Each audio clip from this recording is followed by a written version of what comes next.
Hello, everybody, and welcome. For those of you on my page, I am actually doing a presentation for Lindsay Terry and Gay Idol here, and on preserving the wonder of childhood. And we're going to be talking parent perspective today instead of the childcare perspective, which you usually hear from me. So, Lindsay, this is your event follow-up, so I'm going to let you take over. Okay, sure. So we recently at Pretty and Wise had our very first conference and we called it Wonder. And when we had announced, it's the Wonder Conference, Evelyn, who's a friend of mine from years ago, contacted me and said, "Hey, my whole word for the year is wonder. That's so much of what I'm speaking about around the country this year." And we said, "Well, let's partner up." So one of the things that we minister is to a lot of moms, especially a lot of young moms. And so just our mother's heart to help equip young moms to, we just felt like, man, we just had this weekend where we were reawakening wonder for God. How can we help bring that home to our babies? How can we help our kids live with wonder and live with wonder in God too? And so we're really excited to partner with Evelyn and talk about this and equip you guys to help bring this into your homes more. Yeah, and I would love to speak to grandmas, mothers of all ages, aunts. We all have a role to play in this. And I see there's a couple people. Just say hello as you walk in. It's really nice to see you. I see we've got Christy and Laura here. So hello, ladies. Hello. So I would love the theme of wonder. And the reason that God laid wonder on my heart at the beginning of the year was because childhood is the time of wonder. It's the time that we still have that wonder of the world and that innocence, right? There's a reason that Christ tells us to be childlike in Matthew, where he tells us that is what we're trying to be achieving towards.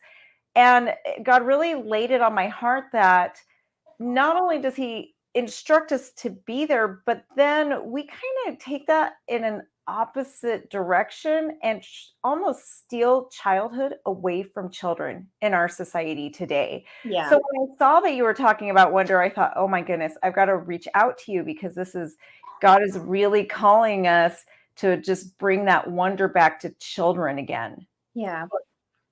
I love that. And I see Alana's here. Hello, Alana. So preserving the wonder has become my theme this year in order to help people understand and to paint the picture of early education and just education of children, period. Whether you're a mother or a daughter, whatever, we all have a role to play in this. And I want to show you guys a picture. And I'm going to tell you guys, Bronson, my son, who is now 23, if you can believe that. Crazy. So Bronson taught me a very, very important lesson when he was only 18 months old. And he was between 18 months and probably 2 at the time. So one day we were out at the park and he was looking at a tree and he was fascinated by tree bark. And I was in a hurry. I wanted to go grocery shopping. I had things to do. I had the house to clean. At the time, I was a stay-at-home mom. Ron was going to be home in a few hours. So I was on a timeline and I had to go. And I just kept telling him, let's go. We got to go. We've been at the park for an hour. We got to go. And he just kept staring at this tree trunk, just like touching it, staring at it. And I just was just like, come on, it is just a tree. What is the big deal? Right? I'm like, let's go. Your dad's going to be waiting for us. We got to go. I have so much to do. What are you doing looking at a tree? And my little tiny toddler says to me, Mom, stop. Just look. And I did. I stopped and I looked and I just was amazed at how amazing this tree trunk is. And what I was even more amazed at is that I never noticed. I was always in such a rush that I didn't notice. And I realized that our babies are almost like aliens to the world. Everything is so new to them. Everything is still beautiful. But we as adults look at tree bark like the picture I have on the right. It's blurred, it's fuzzy, it's just an image. But children see what you see on the left. It's beautiful. There's so many intricacies. It's an amazing thing that God has created. And so that's when I realized, like, I got to stop. I have to slow down. I have to start really just trying to preserve the wonder also. And at the time, I was starting to get my education in neuropsychology. I was actually working on, at the time, I think I was still getting my bachelor's. So it was early childhood education. And I was really learning about how the brain develops. And I realized that by being in such a hurry all the time and not just taking that time to let him play with a tree trunk, I realized I was actually stifling his growth. And I started asking myself why. That everything, groceries are always going to be there. The dishes are always going to be there. There will always be laundry. My children are now, all of them are over 18, but there's still laundry, there's still dishes, but they're not here anymore, Yeah. right? They're growing. And so I learned a very, very important lesson that day, that I had to really preserve their childhood and just really let them be free, like what your little girl is doing right now. We need to let them we need to let them be free and stop caring so much about what everyone else thinks or what needs to be done, because before you know it, she's not going to want to sit there anymore. Yeah. Before you know it, she's too busy. Yeah. And we don't want the world to teach her. We want to be able to have her be free to come to you, right? And always feel so loved and comfortable that she knows she's welcome at any time, so that she doesn't go to the wrong people. Right.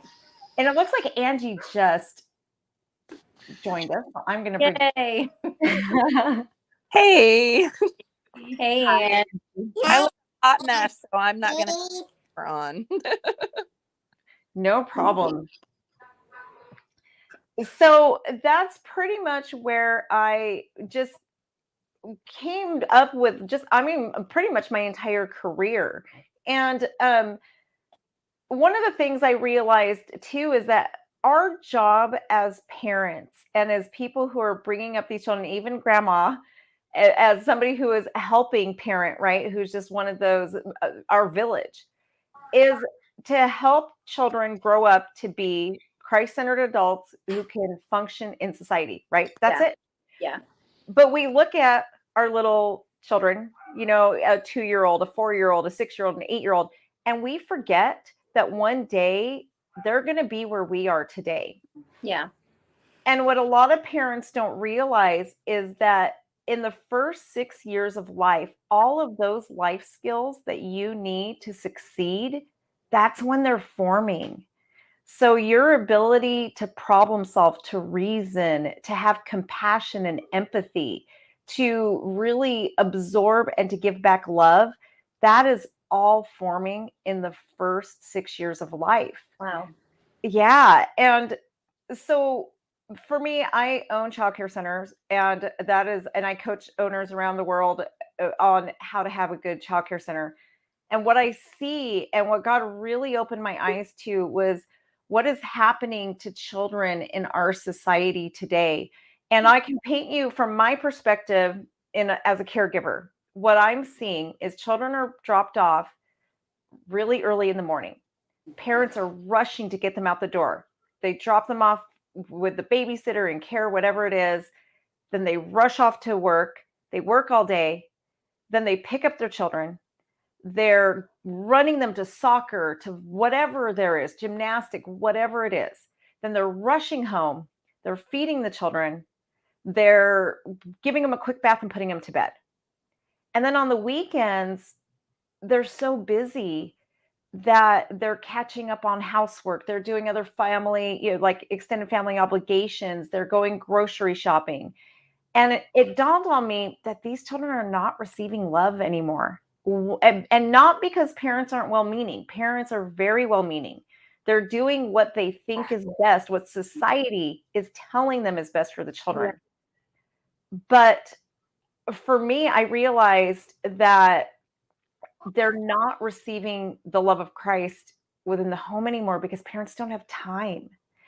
And it became this really important mission of mine to bring that back and to help parents understand that at the end of the day, all those things don't matter.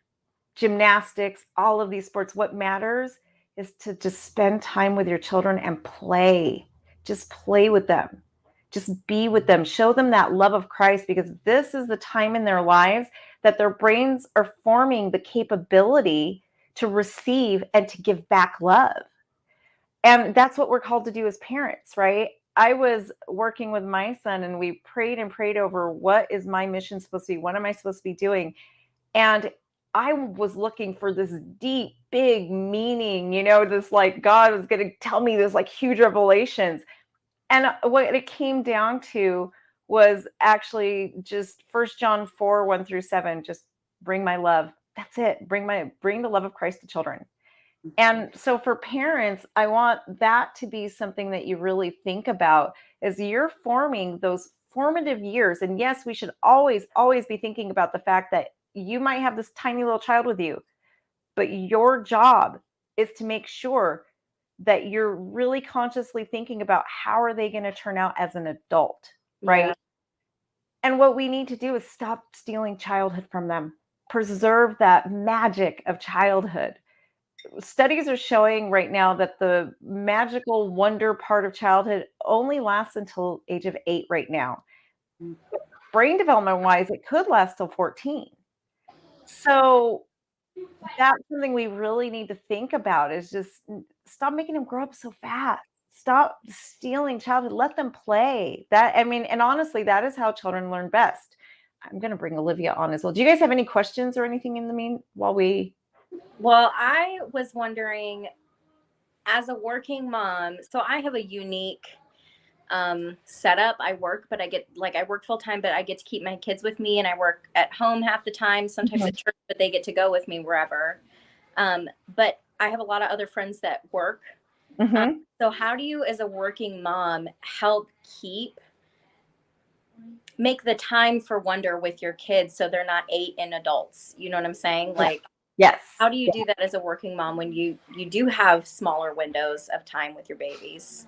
Just make that time count. And now, don't get me wrong, there's nothing wrong with being a working mom. I was a working mom. I get it. We have to. Our society is at a point in history where most of us have no choice. Yeah. And that's okay. It doesn't take a lot of time during the day, but a few of my recommendations is stop with the screen time. Honestly, your children are not learning. People invest all this money into these computer programs to educate their children, when, to be honest with you, the best education is to get on the floor and play. Study after study after study has proven that there is no better way for a child to learn than through play. While you're playing, though, think of the message that you're sending your child. If you're playing, you're telling them that you care enough to stop your day, that they are so important to you that the dishes don't matter. Whoever's on that phone doesn't matter. Your social media doesn't matter as much as they do, because you're prioritizing them, right? Yeah. At my childcare center, we actually made it a policy that parents are not allowed to pick up their children on their phone anymore. And I just want to paint a picture for you moms out there on what your children see when you're on the phone or when you're on social media. And imagine, even if you guys are sitting around, you're having some quiet time and you're sitting down watching TV and you're just on your cell phone, right? And how many times does this happen where your child comes to you, mom, hold on, I got to finish this post. Hold on. What message is that sending your child? You're sending the message that this is more important than they are. Yeah. When you can't put this down, and it is an addiction, absolutely an addiction, but when you can't put it down long enough, when you have to have some kind of screen going on all the time, you're basically saying to them, that is more important than you. And that's it. And so just playing with them. The other piece that I would recommend as well is, don't worry about what your child is involved in. I think so many parents think that they have to have their children involved in every season of sport there is, that if they're not in soccer and football or cheer and gymnastics, that somehow they're missing out on something, but they're not. It's okay. What's the most important thing you can be doing for your child is being at home, spending time with them. But society is telling us that to be good parents, we have to give them everything and be everywhere with them, right? Right. So we've created this model where because as great we want to be the best parents possible, we think we have to put our children into all of these sports and different things, when in reality it's actually having a boomerang effect. It's actually doing more damage than it is helping. Yeah. That's interesting. I think that's something that we have struggled with as a family because we don't do a lot of sports. And there's that expectation of, well, shouldn't your kid be in sports? Like that they are missing out. And we've done sports one season for one kid, and that's the amount of sports we've done. And we haven't gone back this season. Right. And while like there's good things, of course, in it, but that's been something Absolutely. that culturally is like a no-no almost, that we don't put our kids in sports, especially even just once, but especially year round, because it's so culturally normal. But that's for us, we feel like our time is the way our schedule is set up. We don't have the time to give to that because it would be pulling away from other more important things like our family time together. Exactly. So Yeah. that's, but it is hard culturally because Oh yeah. Yeah. this is the way it's done, right? Right. I Yes. think it's different now also. I know when I was growing up, I was involved in sports. I played softball and I was a cheerleader for many, many, many years. Yeah. But it was so different because that was back in the day when, I mean, my mom worked off and on throughout my childhood, but it was back in the day when a lot of moms were home. Yes. Had that kind of support. My mom coached my softball team for a couple years. But it was also the day and age where sports wasn't pushing your child because every child's a potential professional down the road, which is mentality now. Mhm. And so we didn't have as many practices. Yes. We didn't have as many games. It didn't take away all of your family time. And we never had Wednesday night or Sunday sports. Yes. And I feel like because parents don't push back against those things to have more time with their family. Yeah, sports is a time with family, but not if that's all you're doing is running Yeah. from that to that. You Yeah. can't be present at it all, you know. Right. And It's- so I want to make sure everybody understands, I'm not saying that sports in general is a bad thing. Right. I'm saying that it's when that's all there is. And I get like sometimes you may want to pick us because sports are healthy for children, but I think Right. Gay, you hit the nail on the head where it becomes an obsession instead of just, okay, I'm just going to put my child in softball during softball season. That's it. Then it has to be, now it's soccer season, we have to be in soccer. Oh, but now we're in t-ball season. Now it's volleyball. Now it's so that your child is literally always involved in something, right? But I think, Gay, you made a really, really good point as well, where almost like the powers that be who arranges are so obsessive about it, be that it practices 5 nights a week plus games on the weekend, and you've got to travel, and it takes over your life. And the one thing I have to ask parents is it worth it? Is it really worth this being your child's life? And one of the things I used to ask myself as a parent all the time is, how is this going to equip them as an adult? And is this going to be helpful as an adult? And if they were miserable, I never made my children do something that they didn't love.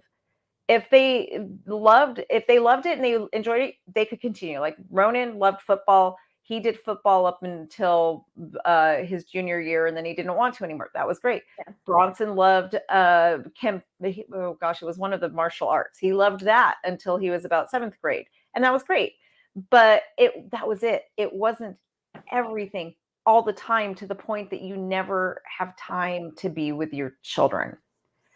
What really resonated with me one day, I had a mother tell me, I think it was in May, because it was right after Mother's Day, and she said that there was a game that had been canceled that her son was supposed to play. And she said he was so excited because he finally got to open the Legos he got from Christmas. And she was laughing about that. And to me, I was just horrified. I was like, Yeah. oh, this poor baby hasn't got to play with his Christmas presents and it's May. Like, Oh my gosh. yeah. That's And- busy. Yeah. But that is what we are seeing in our society more and more and more. And that's what I'm really advocating. And especially for women of faith who are involved in a child's life, just really letting you know that, first of all, it's okay not to feel the pressure that society is putting on you. It's okay if you're a stay-at-home mom and you're not a working mom. That's okay. You're fine. And if you're a working mom and you're not a stay-at-home mom, that's okay too. Yeah. You know, no matter what we are in our society right now, there is so much guilt that we're not enough. And I just want to say we don't have to be enough, because that's why we have Christ, right? Right. So as a parent, though, we still feel that way. We never feel like we are enough, but we don't have to be. And I think if you really start feeling like I'm just not doing enough, I need to put my child in this and I need to do that and I need the best of everything, just pray about it. I honestly, Mommy, do you live here? Do you live at your house? Beautiful. I bet my Yeah. Hello. Miss Evelyn, Do you like playing? Hey, can speak in your voice. I'm a direct. Let's let Miss Evelyn say what she's Yeah. going to say, okay? And that's how their brains are formed, though. Literally, when a child is playing and things like that, they're actually figuring out the world around them, which Yeah. is super, super cool.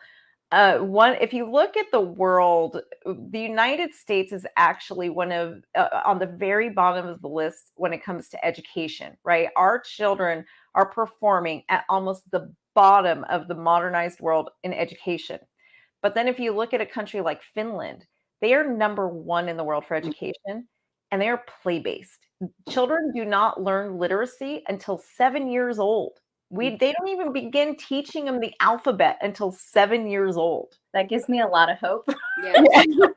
There's so much pressure on I have those a young struggling moms reader, yeah. and that gives me a lot of hope. You know, the thing is, what the problem is that we're not focusing on social emotional development.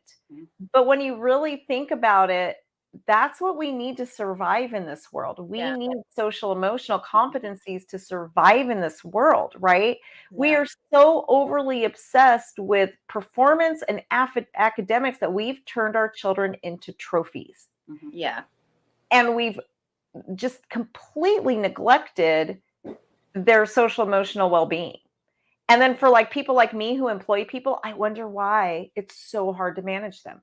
Right? It's like, I really don't, but a lot of people come to me and they're like, I can't. I'm like, of course you can't manage employees anymore. We gave them no social emotional competencies when they were young children. And they weren't given the space to learn how to regulate their own ability Yes. to control themselves. Yes. And Yeah. we have adults now who never learn that, and they can't keep jobs. And And how do children learn that, though? How do they learn self-regulation? How do they learn cooperation? How do they learn the problem solving? It's through play. Play. And in societies, it's funny because when you look at different societies around the world that aren't part of the westernized civilization, that aren't in the modern world, their children play all day, every day, no work.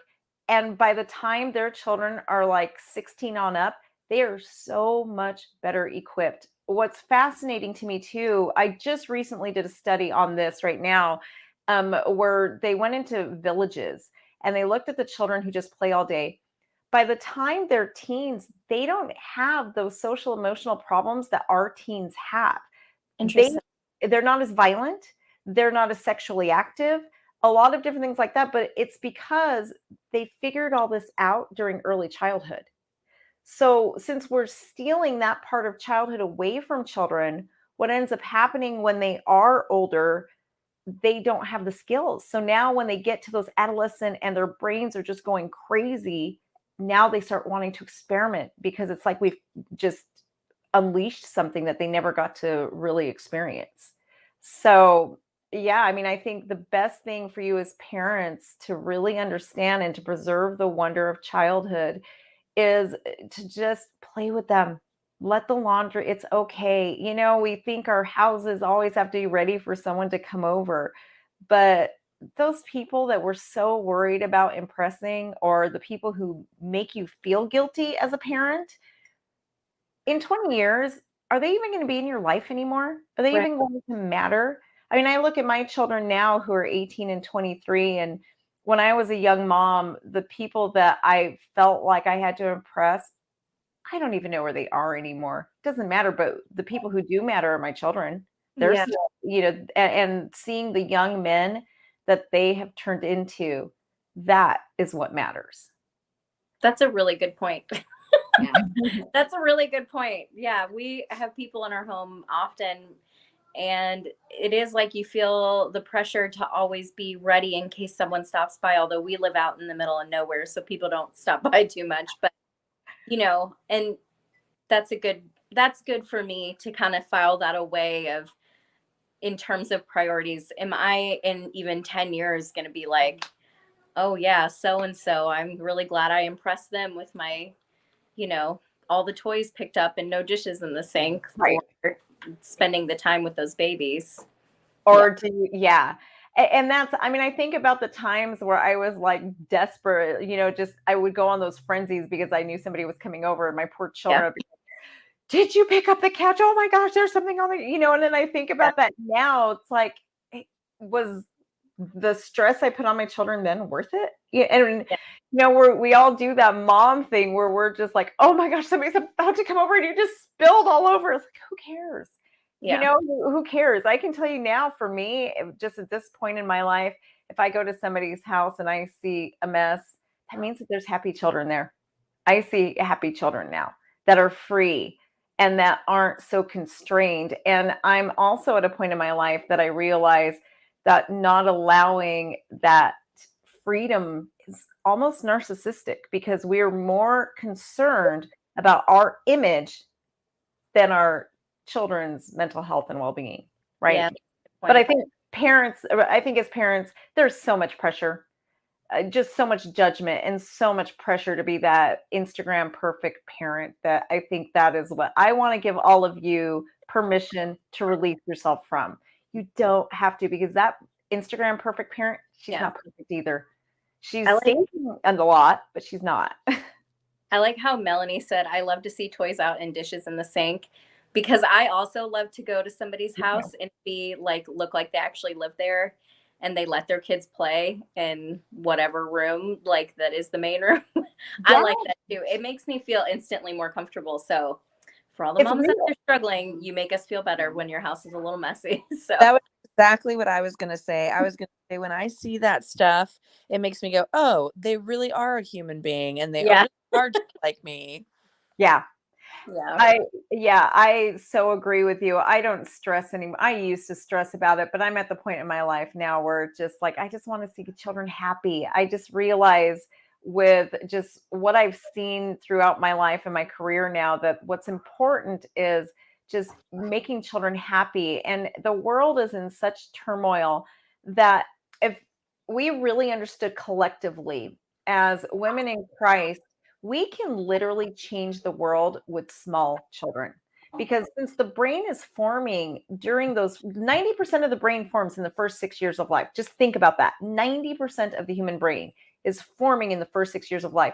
If we really show these children the love and compassion, and really show them that who Christ is through our actions, that's what's important. Yeah. All the rest, it's not important. And we can literally change the world through our children.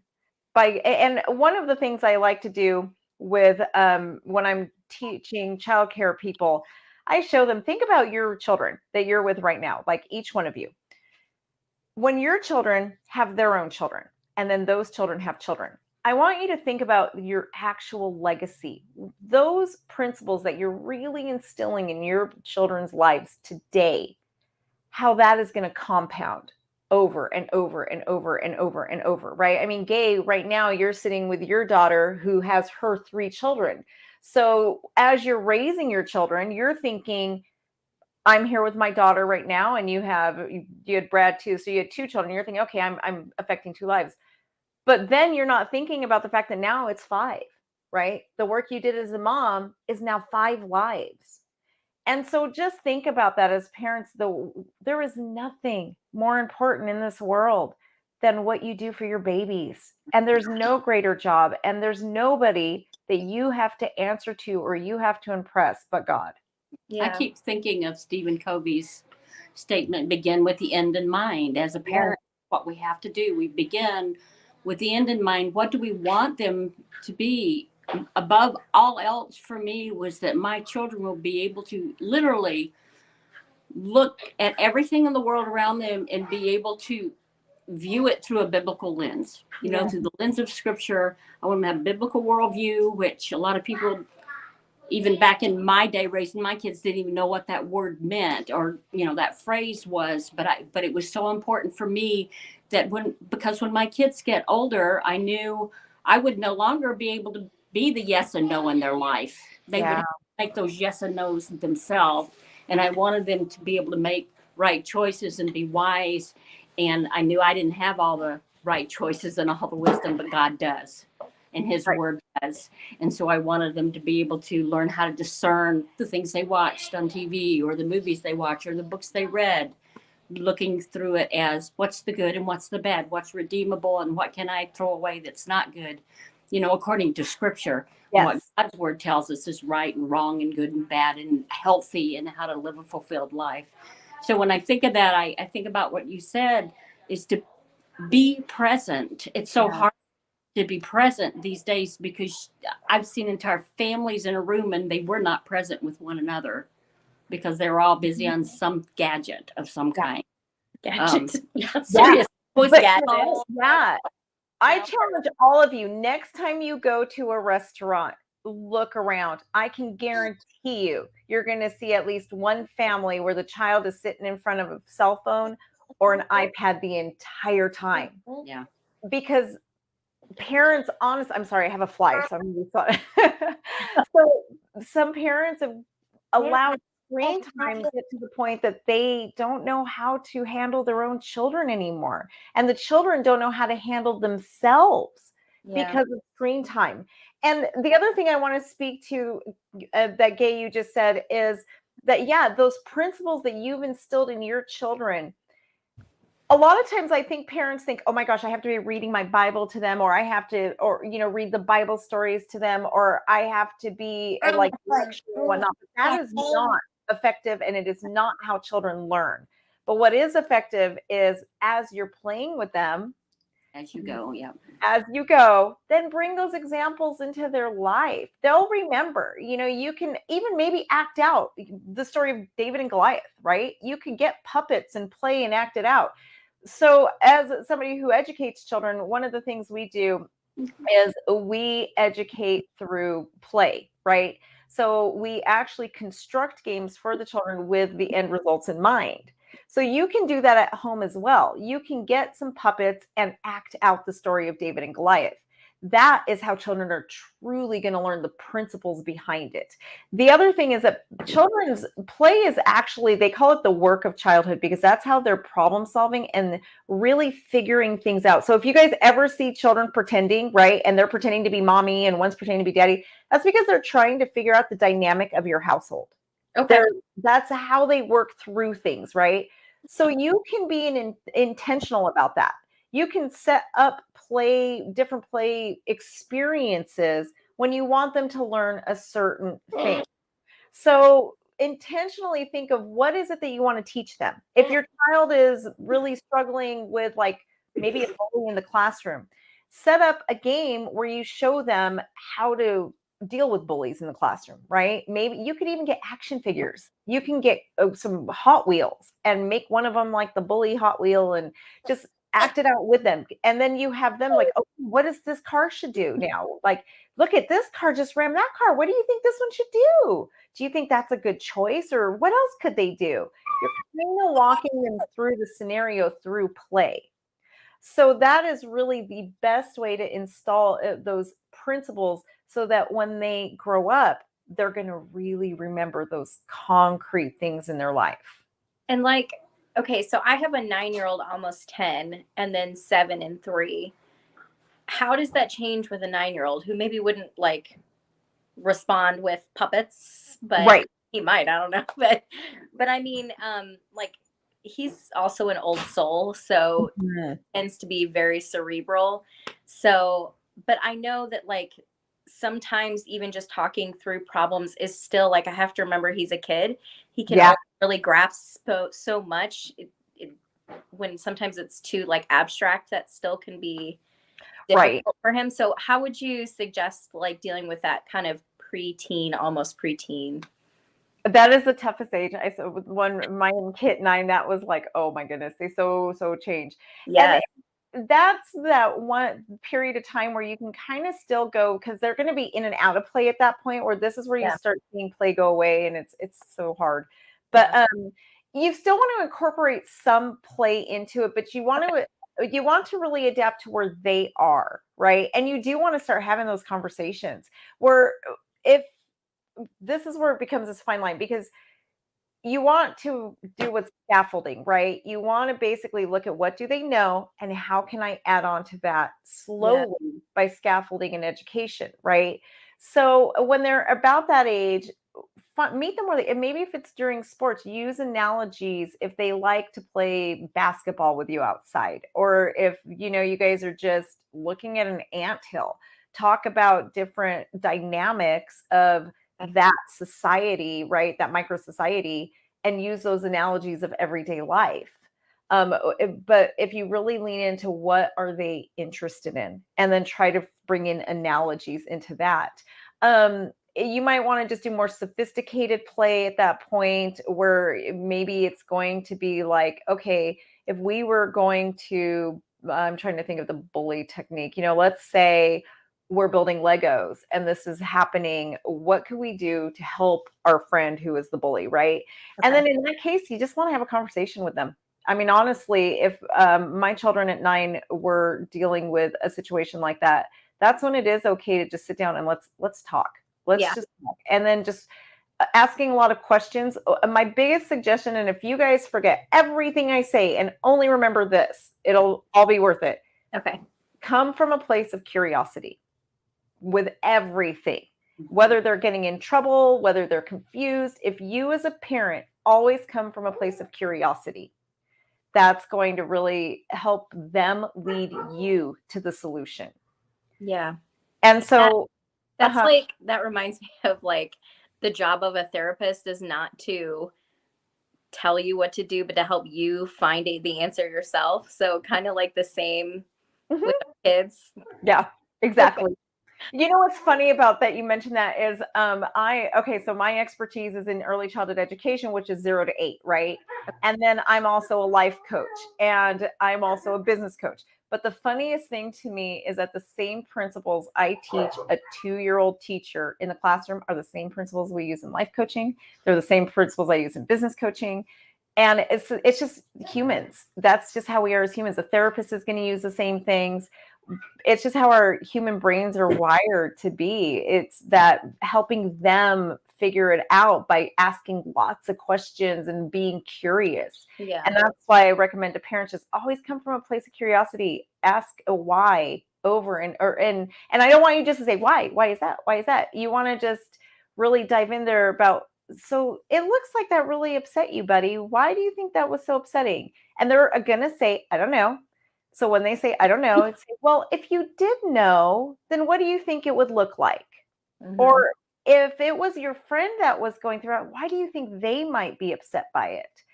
And then they might just say, well, maybe because they hurt my feelings. I felt they were talking bad about me.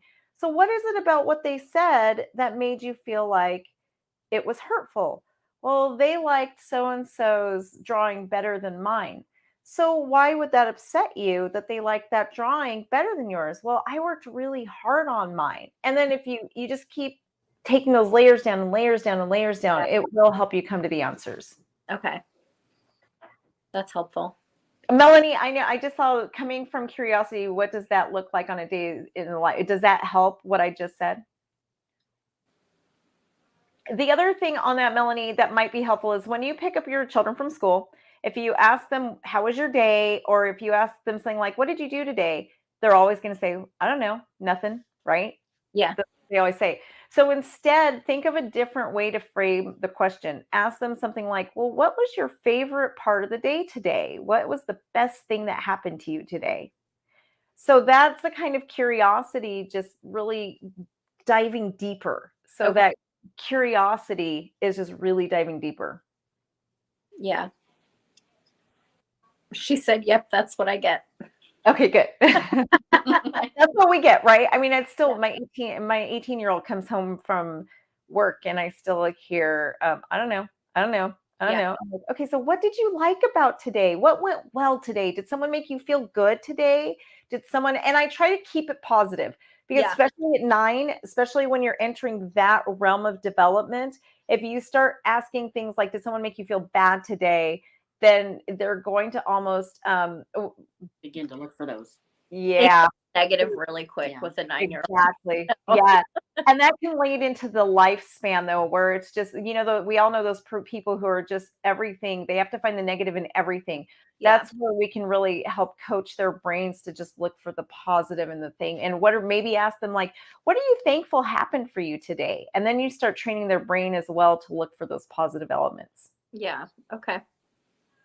That's really good. Yeah. Christy, Yeah. so Christy's asking if they don't answer, should we keep asking? So if they don't answer, I would reframe the question. So that's really what I do. I don't ask this. What you don't want to do is start pushing like, well, something had to happen today. You just didn't sit and look at a wall all day, right? Because that you don't want to do that, but you can reframe the question. One of the questions that I always like to come back to, and I do it with adults and children all the time, is, well, if you did know the answer, what would it be? That's a question. It seems, I don't know why, to be honest with you guys. But it seems to work. That's funny. Yeah. Is that we do in the evenings, excuse me, is we sit down as a family to have dinner, thankfully, most nights. And we actually all have to have a turn where we say, what was our high? What was the best thing that happened to us that day? And then sometimes the kids want to ask, what was our low? And I think that's fine, but it's mostly focused on the highs. Yeah. And that really makes it easy to have that curiosity moment with your kids.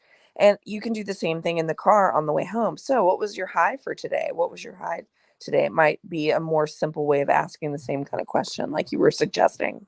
Yes, absolutely. I love that too, that you guys, and I think you're absolutely right that you do need to not shy away from the lows, because you don't want them to think that life also always is euphoric, right? Because life is up and down. One of the things I've always taught my kids too is that life is like a spring. Springs go round and round, right? Where sometimes you're going to be down here and then you're going to bounce back up and you're going to be back here, but inevitably you're going to just constantly be going up and down. And that's every day is like that, right? And I will tell them we just don't focus on the down part. Remember, when you're down here, you're going to come back up. Yeah. And especially during those preteen and teenage years, it's so important to focus on that, because just the hormones that are going crazy and the brain development that is going if you ever saw what the brain looks like for like a 12-year-old, the neurons that are firing are crazy. So it makes you feel really, it's actually exactly the same as a 2-year-old, which is was huge for me. Wow. I like Sharon's. We used to ask, how did you help someone today? Mm-hmm. I like that question. Yeah. That's I love I have a question. So, do you feel that having that playtime and asking these questions and engaging in these discussions and coming from places of curiosity while they're younger, does that help ease anything that's so difficult during their teenage years? Yes. Hands down, absolutely. Now, when they're younger, like especially under the age of 6, what you really want to focus on is helping them identify their emotions and how to handle their emotions. So many parents don't understand and know that teenage cutting is actually usually a result of something that happened before the age of 5. Wow. And oftentimes we do not understand or even know that we need to correlate these things, right? And most therapists don't even know this if they aren't really, really in depth, if they don't have knowledge of like that 0 to 5 development. But when you teach children how to really deal with their emotions when they're around, especially around like 3, 4 years old, and identify and proper ways of expressing and dealing with it, then by the time they hit those really hard years around 12, 13, 14, they aren't struggling. 12-year-olds cut because they have so much emotional turmoil and pain that they don't know what to do with it. They don't know how to release it. They don't know. So they end up slicing themselves and causing themselves physical pain actually helps to release emotional pain. And you could be the best mom in the world, right? But if you don't really know that, okay, at 4, I should have taught my child emotional literacy, then at 12, you might have a cutter. And you have no idea that it's just because they didn't learn how to deal with things during those formative years when the brain forms that part of the brain. I had a cutter, so that's actually kind of good to know. I did too. Yeah, it's so hard when you find out that your child's doing this because you're like, why would you want to hurt yourself? But then back, she went through some of the trauma of Yep. having a dad that was deployed and a mom that was dealing with depression and not very well, dealing with it not very well, or not dealing with it. And those things caused me to not be able to teach her those emotional literacy things. And so she has problems today because of that. And I'm kind of getting a second chance with my 2 younger daughters, and I feel like I'm doing a much better job. Yeah. I agree. With my older son, I was going to college during those younger years of his life. And so there was so many things. And I can tell you as a mother, there was a point in his life when he was probably about 8 or 9 that I could actually see where I had made mistakes. And I could see like literally what I had done and the result of it, right? Because I didn't have the education I have now when he was little. And I beat myself up so bad over this. But then one day I had to just really release myself of the guilt. So for you moms out there, you got to release yourself of the guilt because we don't know what we don't know, right? And you can't really torture yourself over it. And I kind of joke about it, but it's true at the same time that I had to really come to the conclusion that I was just going to do the best I possibly could. It is impossible to be a perfect mom. So I'm just going to do as little collateral damage as possible, right? That was my goal. Yeah. I think too, for the moms who have older kids, that the idea of, you can't beat yourself up for what you didn't know, is so very true. But it makes me realize that even though we don't know all the things there is to know about early childhood education as we were raising our children, that it still can make an enormous difference for our relationship with our children when they're older. Yes. If we are present with them when they are younger and be really present with them. Yep. Because they know what that is. Yeah. And we're a model for our children of the relationship with God. He is present with us, but if we are detached during their entire early childhood, in a way we teach them that God is detached. So when they need him the most, they feel like he's that thing out there, and the God who walks right here beside me through the storm. Exactly. And so I think if anything, the most important thing we can get is be present with your kids now. No matter where you are with them, be present. Yeah. Be present and don't judge. Don't. And I know nobody does this on purpose, but just I really challenge you also to make sure that you ask yourself, am I looking at my child like they are a reflection of me? Am I looking at my child like they are a trophy? Because they're not. They're not a reflection of you, right? So if your child acts out in the store, that is not a reflection of you. That is them being human. Right. And sometimes they have bad days too.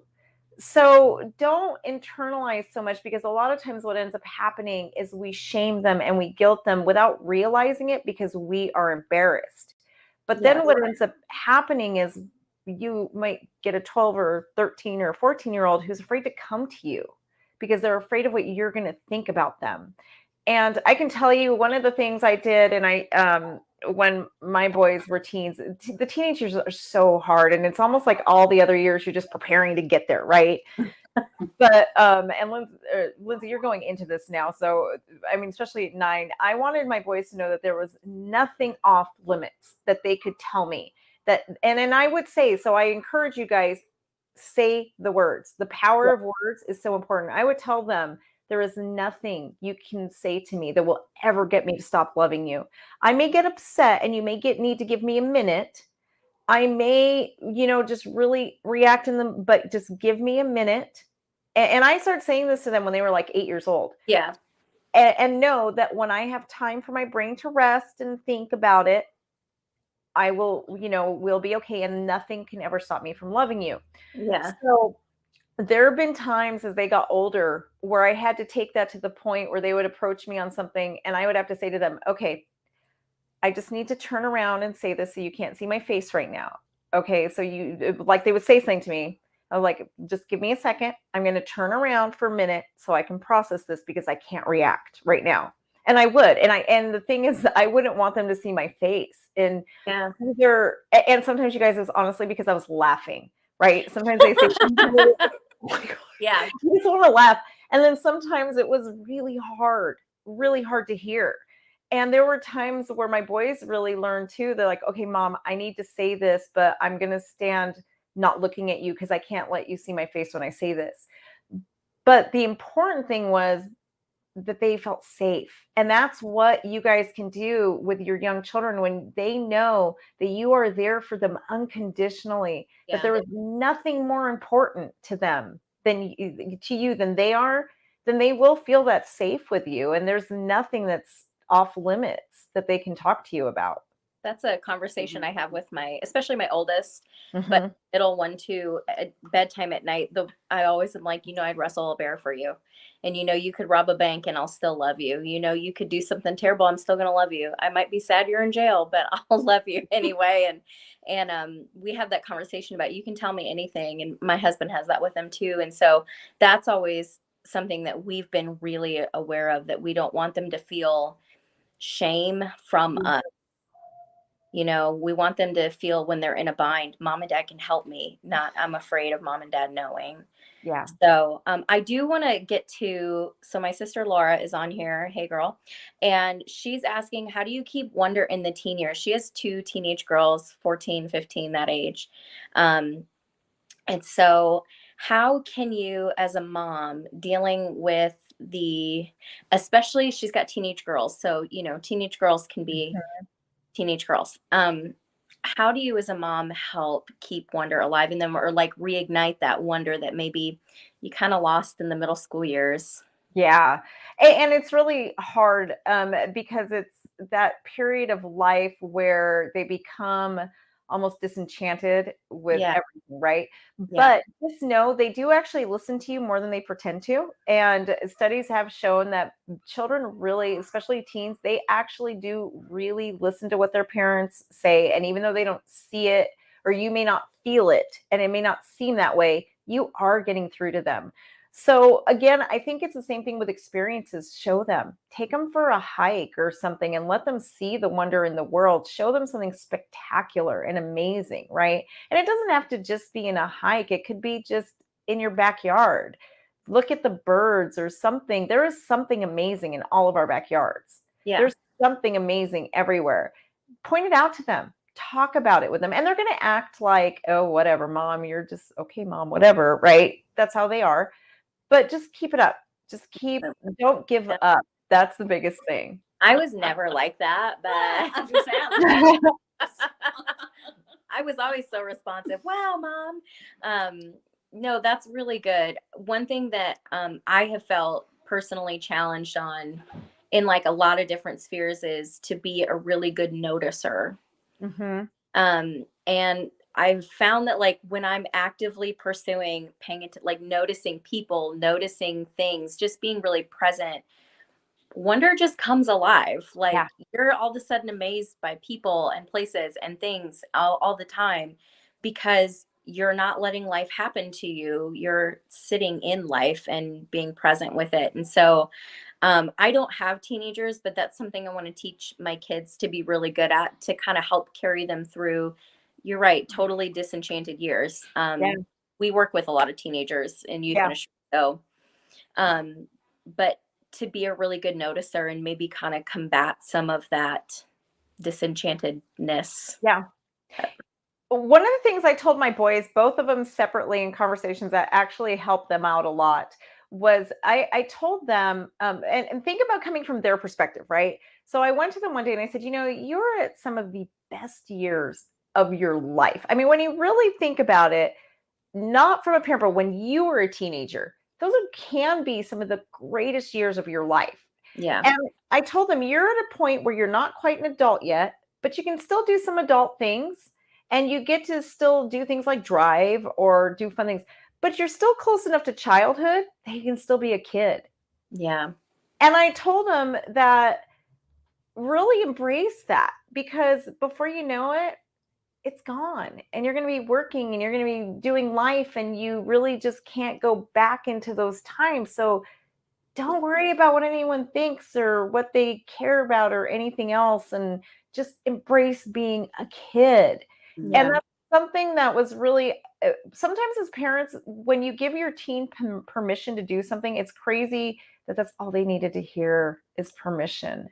And it really actually works, believe it or not. And it may not seem like it to you, but in retrospect, I guarantee you the things that you see. And don't be afraid to have deep conversations with your teen, and no subject should be off the table. Yeah.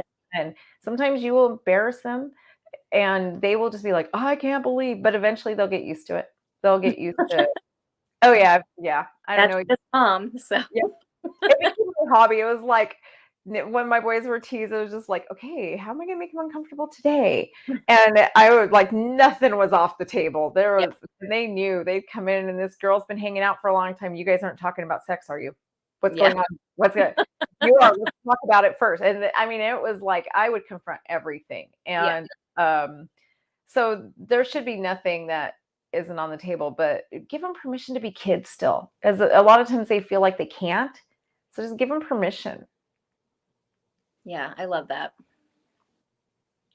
That's helpful even with my 9-year-old, who sometimes feels like he has to be grown up now. Yeah. It's okay to be a child. Yeah. Yeah. Studies show, and especially when it comes to like sex and teens, there's tons of studies that show that teens feel pressured to be something else by their peers, right? But if the parent comes in and just says to them, it's okay to be abstinent. You don't have to go have sex. It's okay not to go to parties and drink. It's okay to be this person. 80% of the time, the teen will listen to their parent, not their peers. But the problem is that parents don't have these open conversations. Yeah. Yeah. So what would you say, Evelyn, because we're kind of, I think, getting near, I'm watching our timer. We're getting near the end.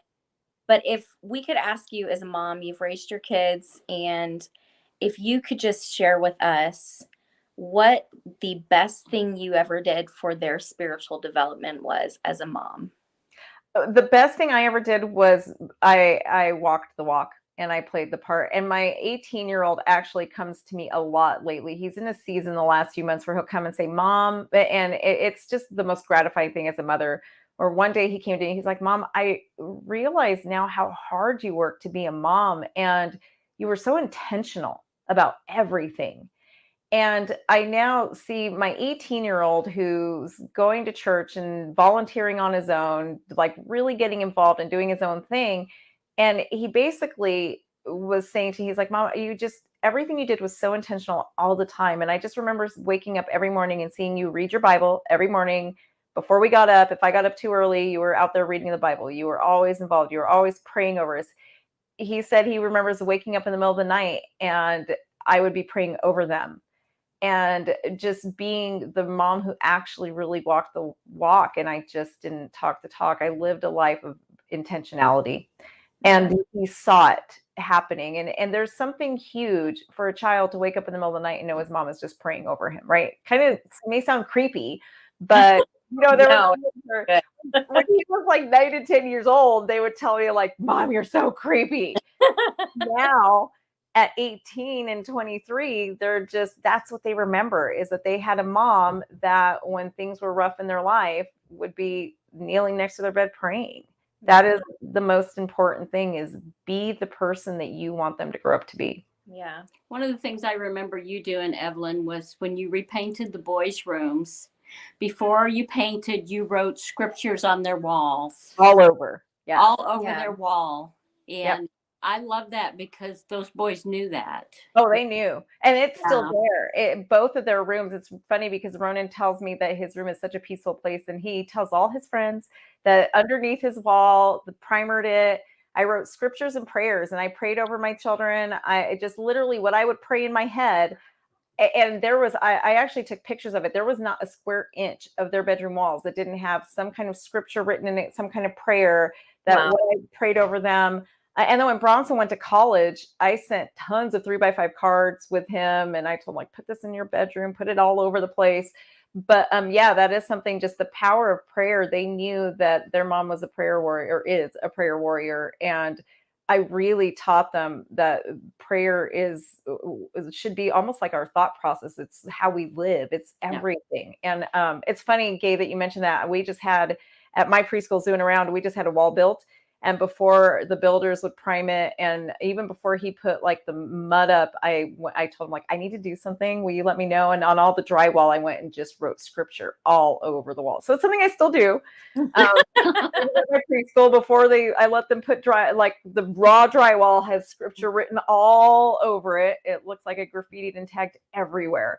But and I don't hide things like that from my children. I always was very intentional about letting them see it. And they knew the power. I mean, I showed them the power of Christ and his word.